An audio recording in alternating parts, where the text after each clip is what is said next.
Давайте спросим у зайчика, как дела? Әнә шулай төрле уеннар ярдәмендә сабыйларда ул кичкенәдән татар теленә ярату, мәхәббәт тәрбияли. Тәрбия бирүдә төрле формалар һәм методларны уңышлы куллана. Тәрбиячегә вакыты белән артист, биергә, рәсем ясарга, нәфис сүз, кул эшләренә остасы булырга да туры килә. Чөнки балаларда кызыксыну уятканда гына телләргә өйрәтеп була. Мәктәпкәчә белем бирү учреждениесендә эшләүче тәрбияче беренче чиратта инде балаларны яратырга тиеш, алар белән берлегә инде уйнарга тиеш. Хәзерге заманда инде татар теле тәрбиячесендә бик зур максатлар куелган. Ул инде беренче чиратта менә рус телле балаларны татар теленә өйрәтергә тиеш. Инде татар телле балаларны ана теленә өйрәтә алырга тиеш.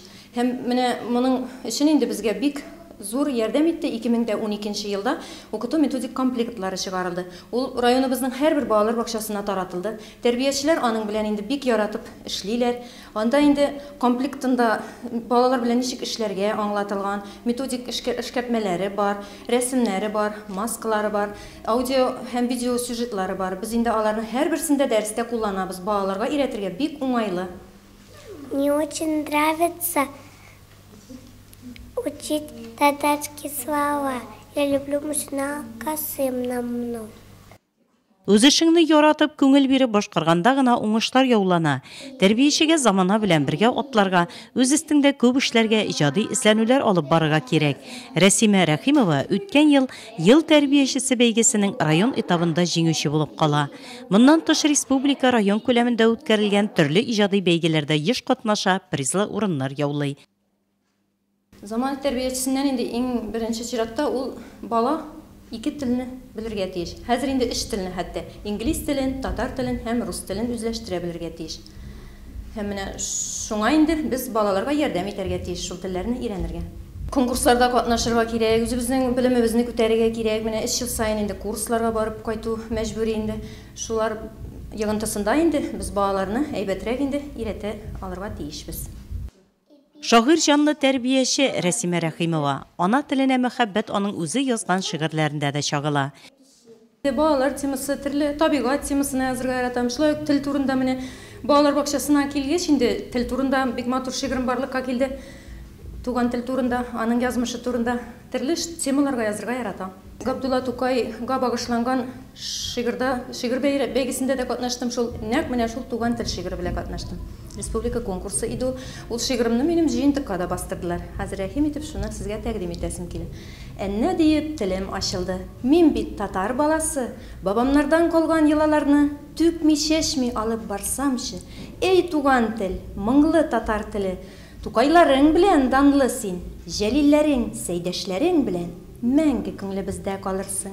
Гасырлардан гасырларга килеп, безнең көнгә килеп җиткәнсең. Авырлыклар булган юлларыңда, сынмагансың, батыр булгансың. Телсез кеше, илсез кеше диләр. Онытмасак иде, дусларым.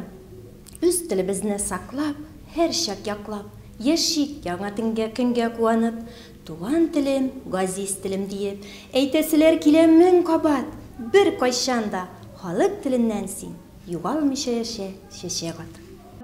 Әкият балалар бакчасына 274 бала йөри. Тәрбиячеләр физик культура, сәламәтләндерү һәм сәнгати эстетик юнәлеш буенча эш алып баралар. Матур, чиста, иркен бакчада нәниләр өчен барлык уңай шартлар тудырылган. 61 сабыйны 3 төркемгә бүлеп татар теле өйрәтелә. Башка балалар бакчасыннан айырмалы буларак, безнең балалар бакчасында 3 татар группасы үзләре теләп, ата-аналар үзләре теләп шушы группаларга йөртәләр балаларны. Менә шунысы куанычлы. Ата-аналарның татар телен өйрәнмибез дию әйберсе, мин аның белән ризалашмас идем. Чөнки татар телен өйрәтү ул гаиләдән башлана, иң беренче.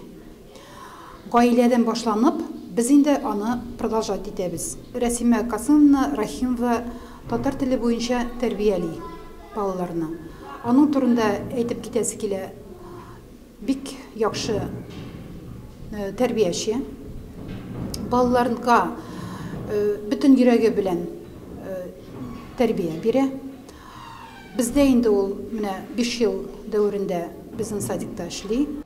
Тәрбиячеләрнең балалар тормышында тоткан роле зур. Сабыйның нәкъ менә шәхес буларак формалаша башлаган вакытта балалар бакчасына туры килә.